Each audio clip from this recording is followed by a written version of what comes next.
My son sat at the reading of the will with a sort of smug little smile that only a man who's never paid his own gas bill could manage. He was convinced I'd get nothing from his mother's $34 million empire. That's right, million. I can't even find 34 pence down the back of my sofa. But apparently, there's 34 million floating about somewhere. Anyway, the lawyer reads one single line and, oh, you have loved it. The smile fell clean off Dustin's face like cheap wallpaper. Suddenly, he's screaming his lungs out so loud the office walls are wobbling, like we'd wandered into Britain's Got Tantrums. Absolutely glorious. But we'll get back to that meltdown later. Oops, did I say too much? Subscribe to the channel first, yeah? Comment where you're watching from. Misery loves company. Now, picture me at home, coffee cup in hand, then smash. Coffee everywhere. Because apparently my entire life is just me breaking things I can't afford to replace. On cue, Mrs. Henderson, my neighbor, or as I call her, Satan in a cardigan, starts yelling through the wall. Your bloody sprinklers are drowning my begonias again, Jerry. Oh, yes, Eleanor Henderson and her precious begonias. Forget world hunger. Those flowers are the real tragedy. So there's me, on my knees at 65, wiping up coffee with a dish towel, wondering when life became one long unpaid internship. Meanwhile, the sprinkler system I installed, badly, decides every 3 days it's gonna flood her garden like it's auditioning for Noah's Arkansas. And of course she's got zero patience. I mean, patience is a virtue, Eleanor, but you'd rather die than try it, wouldn't you? The phone rings. I ignore it, because if it's important they'll text. Obviously. But nope, it keeps ringing. Mrs. Henderson's still yelling, and suddenly I'm in stereo hell. By the 5th ring I give in. Jerry Flores speaking. And on comes this crisp, professional voice. The kind of tone people use when they're about to ruin your day, or ask if you considered PPI insurance. Mr. Flores, this is Janet Morrison from Morrison Welsh & Associates. Brilliant. Sounds official already. Turns out she's calling about Brianna Elizabeth Flores. And let me tell you, nobody, and I mean nobody, has dared say Brianna's full government name in my presence for 15 years. You could have knocked me over with a dish sponge. So I say, what about her? And Janet, bless her, hits me with the sledgehammer. Sir, I'm very sorry to inform you, Mrs. Flores passed away on Tuesday evening. Right, just like that. Gone. While I was here playing sprinklers versus begonias, Brianna was busy being dead. She tells me the funeral's Friday, Riverside Memorial Chapel, 2 o'clock sharp. Don't be late. Then she casually drops. There'll also be a reading of the will. You're a beneficiary. Excuse me, what? Beneficiary? Me? The man she divorced in 2010 and sent packing with nothing but a knackered sofa and half a blender? Brianna built an empire after she left me. Big business, newspaper articles, the works. She was Forbes. I was Wick's clearance aisle. And now apparently she's left me something. Through the kitchen window, I see Eleanor glaring at her drowned flowers like she's about to sue God personally. But it all feels miles away now. The chapel, I mumble, which one did you say? She repeats it. I nod, though she can't see me. I'll be there. And then I just sit in the chair, staring at the phone, hoping maybe it'll ring again and say, oops, my bad, wrong Flores. But no, Brianna was gone. And suddenly all the stupid little things, coffee stains, flower complaints, bloody dust floating in the sunlight, felt like stage props in some cosmic joke. And the lead actor had just exited permanently. And that's when the memories barged back in. Her name, Brianna Elizabeth Flores, pulling me straight back to the first time I saw her. Murphy's Diner. 1987. Snowstorm outside. Pie in front of me. Fork halfway to my mouth. And in storms this woman, in a red wool coat, already shouting at the manager. You're telling me you won't hire women as weekend managers because they can't handle pressure? Loud. Furious. And magnificent. I nearly choked on my pie. Sat there frozen like, oh, God, she's terrifying and I want to marry her immediately. She tore him to pieces, handed him her business card, and stormed out. The diner felt empty when she left, like she'd taken the electricity with her. Manager mutters, "That one's trouble." And me, idiot me, stood up, threw $5 on the table and said, "No, that one's extraordinary." And I wasn't wrong. Brianna was extraordinary. She still is, even from 6 feet under, apparently. So, after 3 days of sweating about whether to call her, I finally did.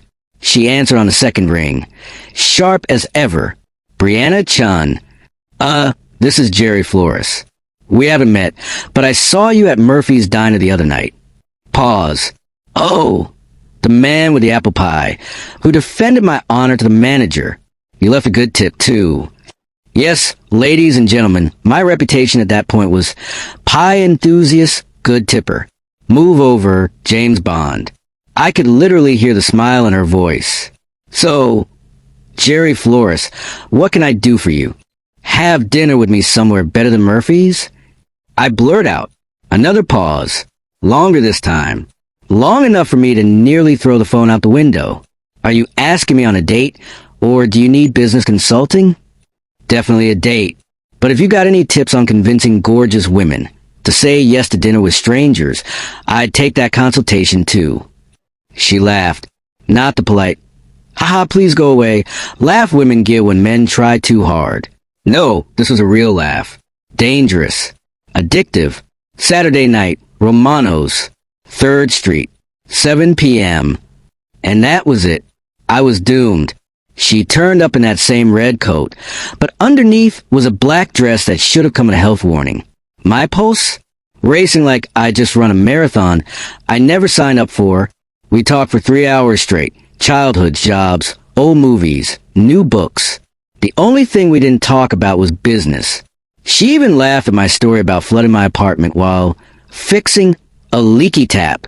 By the way, fixing taps is basically plumbing roulette.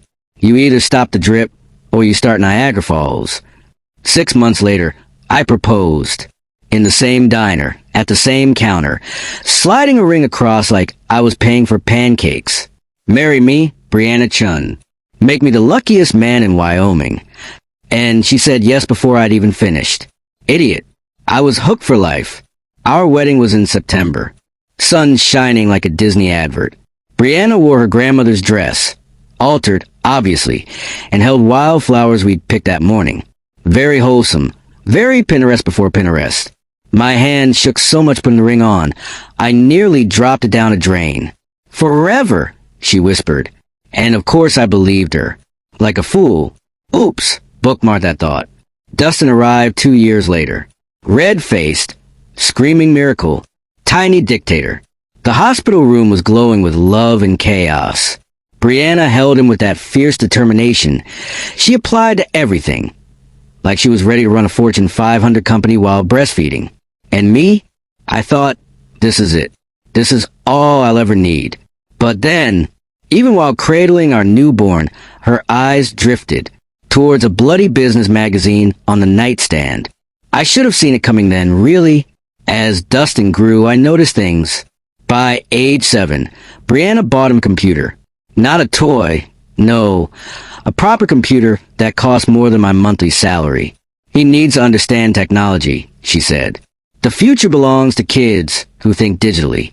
I suggested teaching him to fish. She laughed. Not the good laugh this time. The, "Oh, darling, you're poor and irrelevant" kind of laugh. By then, we'd moved into Hillcrest Avenue. 3 bathrooms. Kitchen island the size of Wales. Brianna's business had boomed. Suddenly we had money for things I didn't even know people bought.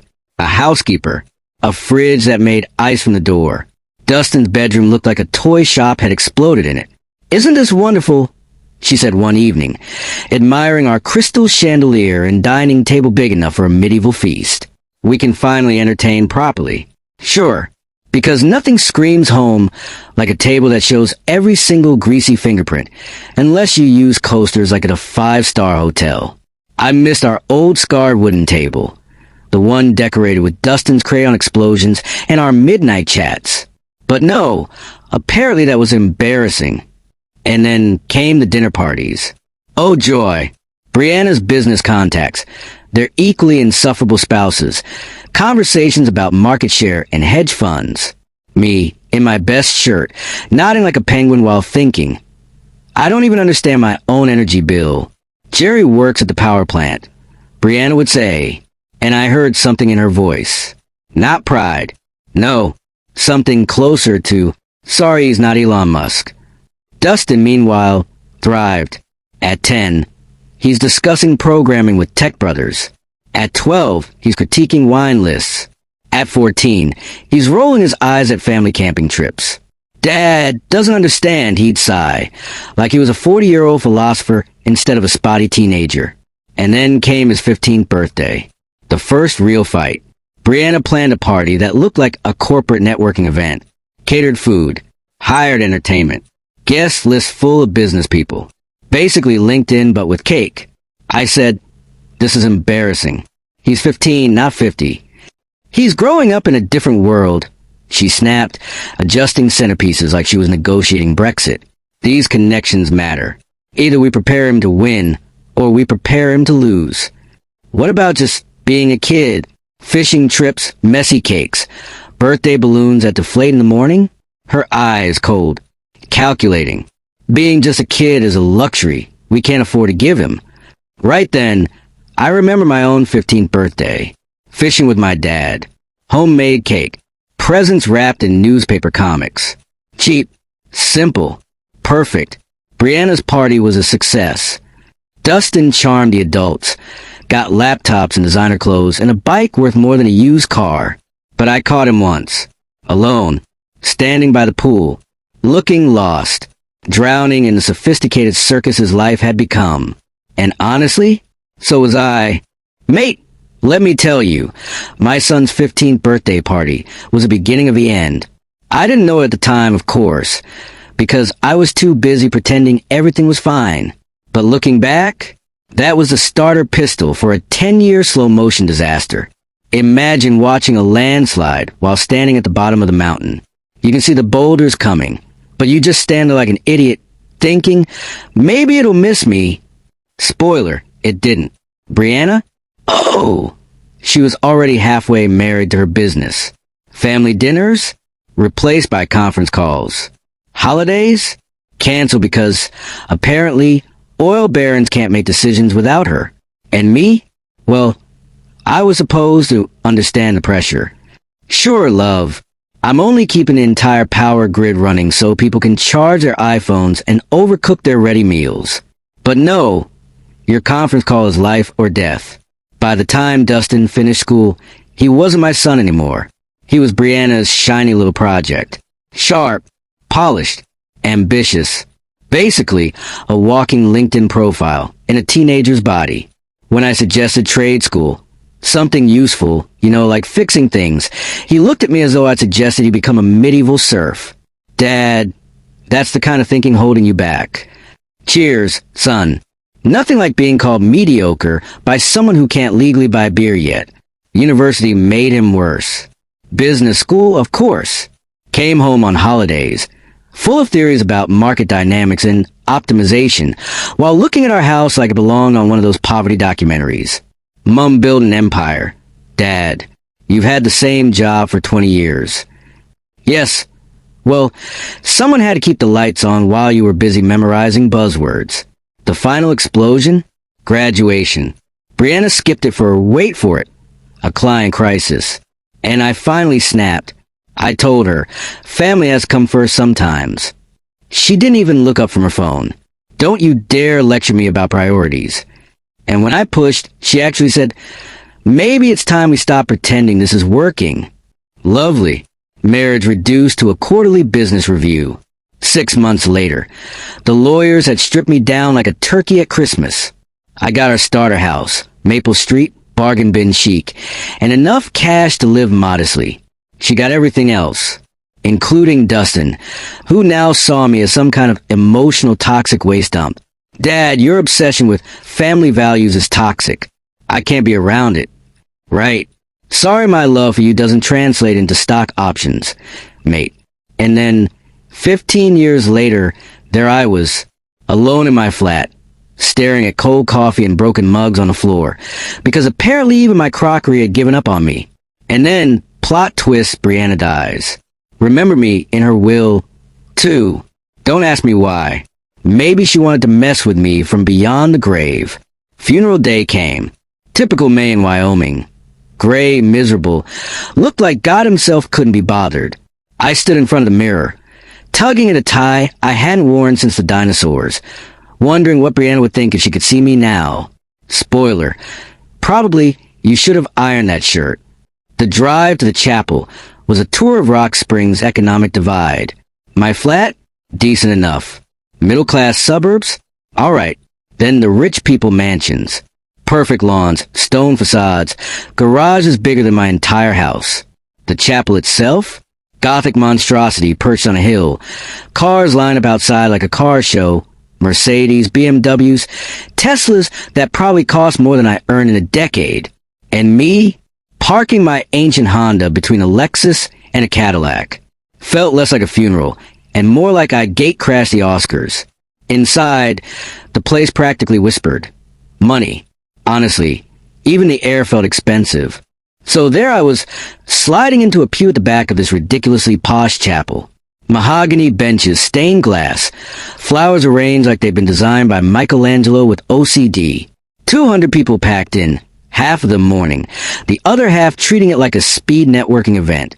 Nothing says rest in peace, quite like swapping business cards over a coffin. Most of the faces? Total strangers.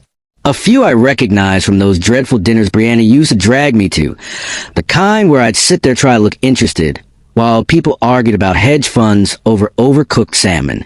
Anyway, I thought I'd sneak in, sit quietly, slip out. Wrong. The whispers started the second I sat down. Ripples in the water. Oh, look, it's him. The ex-husband. Can you believe he even showed up after what he did? Apparently, over the years, I'd been recast as a villain who chained poor Brianna to a kitchen chair and held back her genius. Never mind the 22 years of marriage. Apparently, I was Voldemort in work boots. And then, oh joy, my son arrived. Dad. His voice cut through the chapel like a knife through trifle. He came striding down the aisle, looking like a stock photo businessman. Expensive suit, hair so sharp it could slice bread. Watch worth more than my car. Honestly, he glowed with success. I glowed with Tesco's cheapest aftershave. What are you doing here? He asked, and the entire chapel leaned in like it was EastEnders Live. I came to pay my respects, I said. Calm, dignified. Wrong answer. You lost that right 15 years ago. Ah, yes. The family reunion I always dreamed of. He stepped closer, smelling like money and betrayal, and hissed, She wouldn't want you here. Maybe not. But I wasn't about to be kicked out by my own offspring, in front of a crowd of Mercedes owners. And then Dustin did it. He turned to the audience like a barrister about to ruin my life. Ladies and gentlemen, sorry for the disruption. This is my father, Jerry. He's the man who held back one of the most brilliant women this town's ever seen. Cue gasps, nods, whispers. You'd think I'd strangle the queen. Apparently. According to my son, I spent 2 decades punching a clock, dragging her down, refusing to grow. He even mentioned the divorce settlement, how I took half her assets despite contributing nothing. Half? Mate, I got a rental house, and enough cash to buy baked beans in bulk. Calm down. The crowd was lapping it up. People I used to call neighbors wouldn't even meet my eye. Brilliant. Nothing like being disowned publicly while sitting on a church bench. Then Dustin delivered the final blow. She deserved a husband who lifted her higher, not one who dragged her down. Cheers, son. Love you too. At this point, I could have walked out, saved myself the humiliation. But no. Stubbornness is free, and I've got plenty of it. So I looked at him and asked, Are you finished? He blinked. He'd expected me to crumble, not sass back. And then I said it. I loved your mother for 40 years. 22 as her husband. 18 as someone who still wished her well, despite it all. I'm not here to make claims. I'm here because once upon a time we made promises that mattered. And I choose to honor that. Then I sat back down, folded my hands, looked very holy. The silence after? Oh, it was delicious. 200 people suddenly unsure if they were at a funeral or an episode of Britain's Got Talent. Someone coughed. Someone's phone vibrated. And I just sat there, waiting to see what fresh humiliation life had planned next. The silence stretched so long, I thought we were all auditioning for a horror film. Dustin just stood there, frozen in the aisle, like he'd expected me to roll over and cry instead of daring to exist. Poor him, bless. Then some poor funeral director piped up with, "The service will begin in 5 minutes." Oh. Cheers, love. Thanks to the schedule. Wouldn't want my public humiliation running off script. Dustin shot me this look. Pure contempt, like I just farted in church, and flounced off to the front pew, obviously the family throne. People whispered around me, the usual small-town gossip. Oh, the nerve of him. Poor Dustin. Such dignity. Such grief. Please. The man's a walking ego in a suit. Anyway, I stayed. Because clearly I love suffering. Through the eulogy about Brianna being a visionary. Translation. Bossy, but with better lighting. Through her business mates praising her innovation. Translation. She told people what to do louder than anyone else. Through music so dramatic, it sounded like we were burying Joan of Arc. When it finally ended, people queued up to console Dustin, conveniently pretending I didn't exist. Which, fair enough, I'd have ignored me too if I were them. I waited until most people buggered off before standing up, and that's when it happened. Mr. Flores. I turned, half expecting someone to tell me my fly was down. But no, it was Dan Morrison. Middle-aged, shiny suit, leather briefcase. All very. I'm important but not fun at parties. He introduced himself like we just met at a networking brunch, shook my hand with enough force to remind me my bones still worked, and then dropped the bomb. There are some matters we need to discuss regarding Mrs. Flores' estate. Brilliant. Just what I needed. Not grief, not trauma. Admin. Before I could even pretend to say no, Dustin popped up, already foaming at the mouth. Dan, finally, when do we get to the business bit? Because nothing says loving son quite like sprinting from the coffin to the check. Dan, calm as you like, goes, "Both of you must attend a reading of your mother's will." Both? Excuse me? Me? Surely I was just here for the emotional damage package, not the legal one. I muttered something like, "That's not necessary. I'm sure it's just a formality." But Dan, bless him, had the voice of a man who's told far too many people they're broke. "I'm afraid it is, Mr. Flores. Your presence is required." Dustin hated that, but he shrugged like he was auditioning for Most Entitled Man of the Year and hissed, "Fine. Just don't make this more difficult than it needs to be." "Oh, I'm sorry. Dustin, am I ruining your inheritance spa day?" So we trudged to Dan's office. 3 blocks of awkward small talk about the weather and a lovely turnout.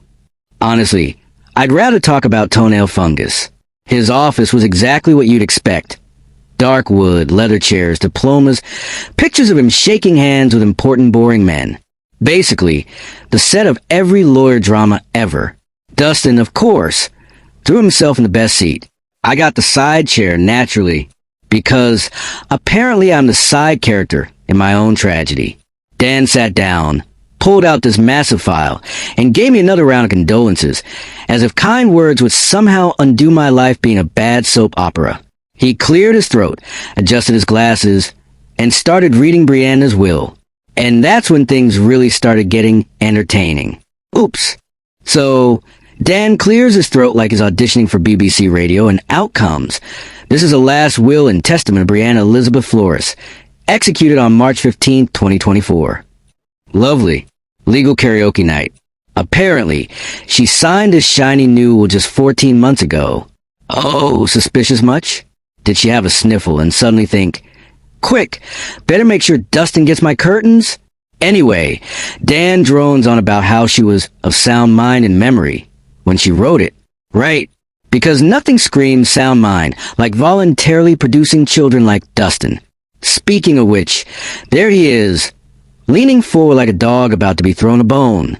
Hands clasped, face smug. Honestly, you could hear his inner monologue. Come to mummy, empire.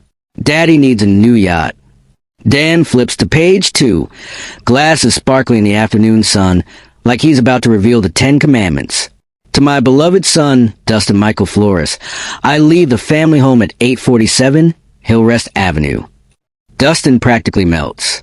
The Hillrest Mansion, plus all the shiny art and knickknacks.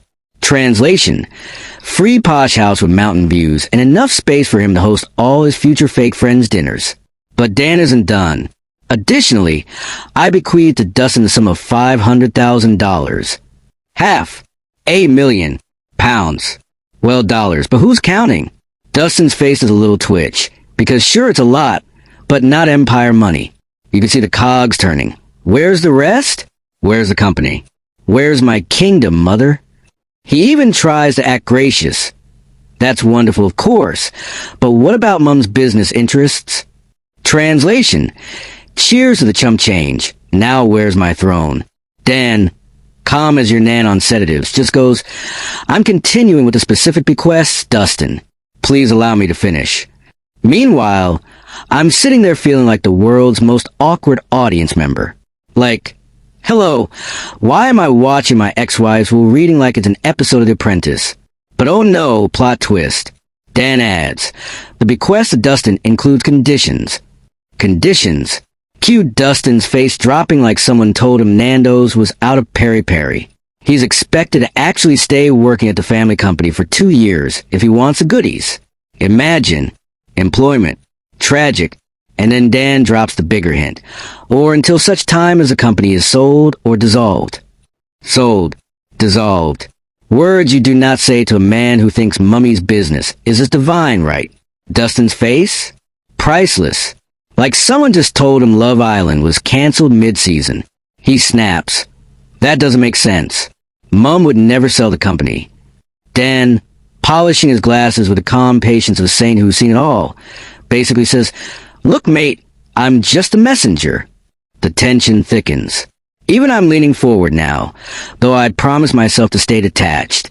Dustin looks like he's about to combust, and Dan has that look doctors get when they're about to say, so, bad news? Finally, Dan lays it out. There are additional provisions regarding the rest of Mrs. Flores' estate. Cue dramatic silence. Antique clock ticking in the background, like we're in a BBC drama. Dustin gripping the chair. So hard I thought he'd snap it. And then Dan looks at me, directly, with that mix of sympathy and professional smugness that screamed, mate, brace yourself. You're about to be involved in something ridiculous. Because apparently, the bulk of Brianna's fortune, the company, the investments, the whole empire, was not just Dustin's pocket. Oops. So Dan, bless him, clears his throat like he's about to read bedtime stories, and out pops this gem. To my former husband, Jerry Michael Flores. Yes, former. Ex-me. The bloke she divorced, hated, ignored for 15 years. My ears perked up because, well, usually that sentence ends with a packet of crisps and a restraining order. But no. Dan keeps going. I bequeath the sum of $33.50 million. Sorry. What? I actually thought I'd misheard him. My jaw dropped. So far it nearly hit my cheap shoes. $33.5 million. That's not money. That's monopoly money. That's the sort of number you only see when Elon Musk sneezes. I croaked out, did you say 33 million?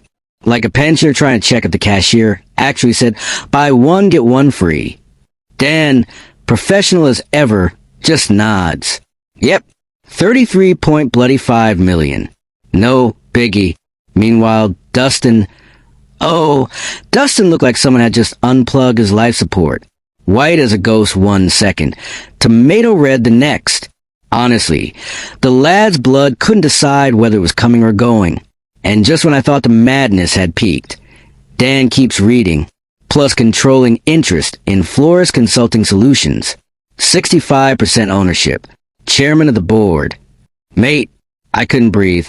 This wasn't just a will. It was a Netflix plot twist. She'd given me the company. The empire. The very thing that destroyed our marriage and turned her into Dragon Lady of Rock Springs. And now it was mine. I muttered, there's been a mistake. Because clearly, I was in the wrong multiverse. Me, the man who worries about Tesco meal deals, suddenly worth more than God. Dan calmly wipes his glasses like he's seen it all before and goes, "No mistake. She checked it. Twice." "Dustin?" He shot out of his chair, so fast it nearly flew into orbit. "This is impossible. What did you do?" "Oh, here we go." According to him, I'd apparently hypnotized his mom through sheer mediocrity. Never mind, I hadn't spoken to her in 15 years. No, apparently I'd manipulated her while she was dying. Yep, because obviously when you're on your deathbed, the first person you want to leave your empire to is the bloke you divorced. Makes perfect sense. Dan cuts in with that lawyer voice. Mrs. Flores was a sound mind. She had a full mental evaluation. Translation: "Shut up, son. Your mum wasn't crazy, just dramatic." Meanwhile, I'm sat there frozen like a badly coded robot. My life had just leveled up from struggling with car repairs to accidentally a millionaire CEO. But Dustin? Oh, he absolutely combusted. Screaming fraud. Slamming his hands on the desk. Spitting rage like a toddler who'd just been told McDonald's ran out of Happy Meal toys. He points at me like I've personally stolen his Christmas.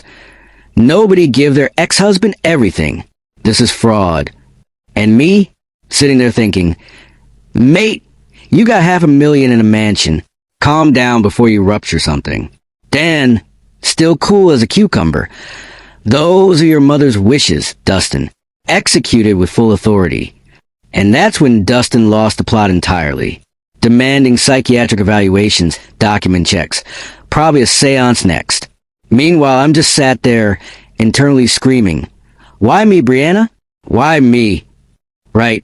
So Dustin, bless him, was still foaming at the mouth like a shaken Coke can, demanding to know every single contact I'd apparently had with his mom in the past 5 years. As if I'd been secretly sending her love letters via pigeon. Dan, calm as a yoga instructor, just goes, there were no contacts. And honestly, Dustin laughed like he'd just been told the tooth fairy pays in bitcoins now. Bitter. Sharp. You could almost bottle it and sell it as vinegar.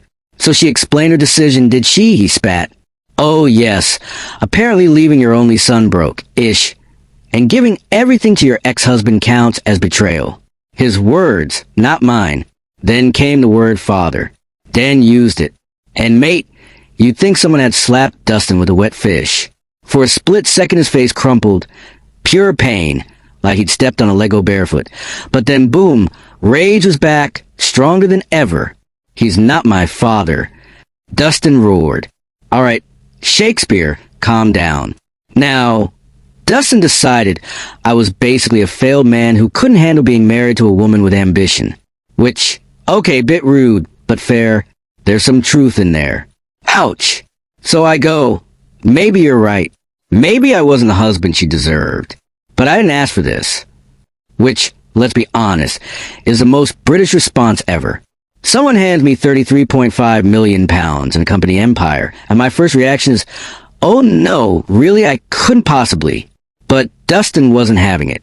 He's convinced I orchestrated the whole thing, like I've been running some Ocean's 11 con job on his mom, while hiding out in Rock Springs, Wyoming.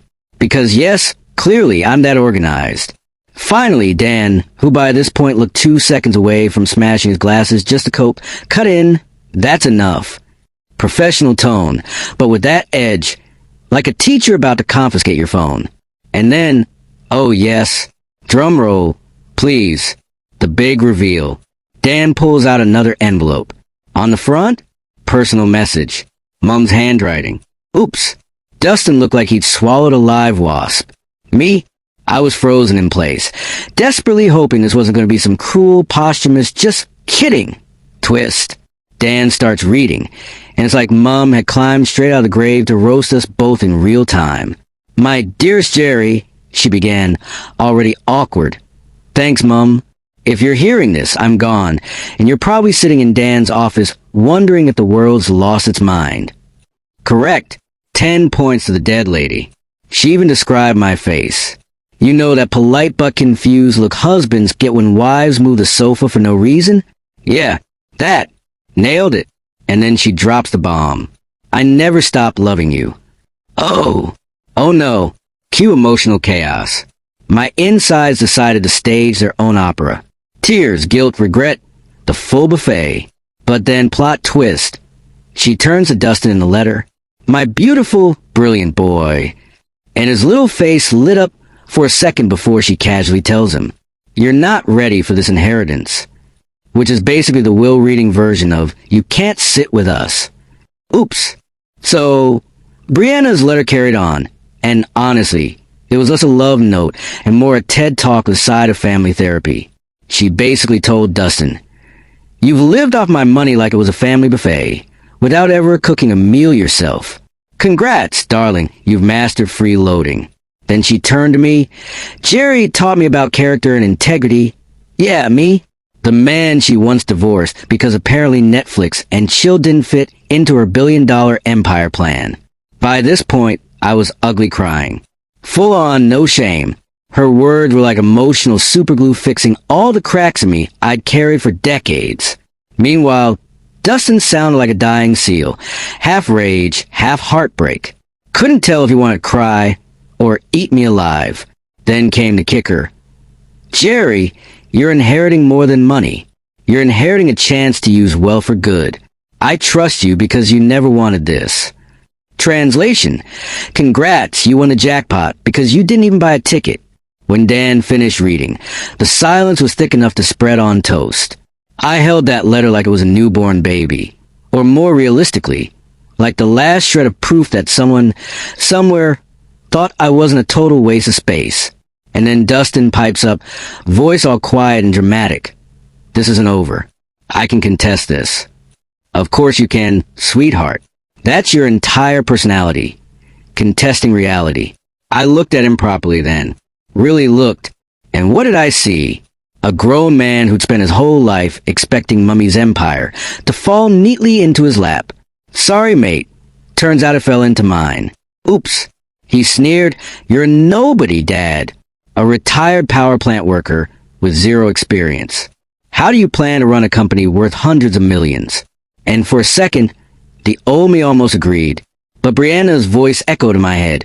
You deserve every penny.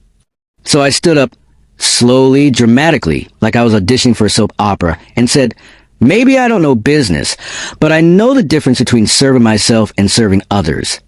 Basically, I dropped the mic. Dustin's face went red again. Honestly, at this point, I worried he might actually combust. He yelled that Mum must have been old, sick, losing her marbles. Dan cut him off with professional sass. She was 62, mentally sharper than me, probably sharper than you. She even took the exams to prove it. Dustin's voice cracked, puberty style. Then why would she do this to me? And that's when my heart actually softened. I saw it, the pain under all the entitlement. And I said gently, she didn't do it to you. She did it for you. She wanted you to figure out who you are without her bank account strapped to your back. He exploded. I don't want that chance. I want what's mine. Ah, yes. The battle cry of every spoiled child who thinks inheritance is a birthright.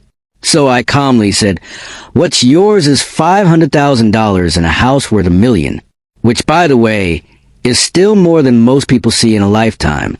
What you think you deserved. That was never really yours. Boom. Silence.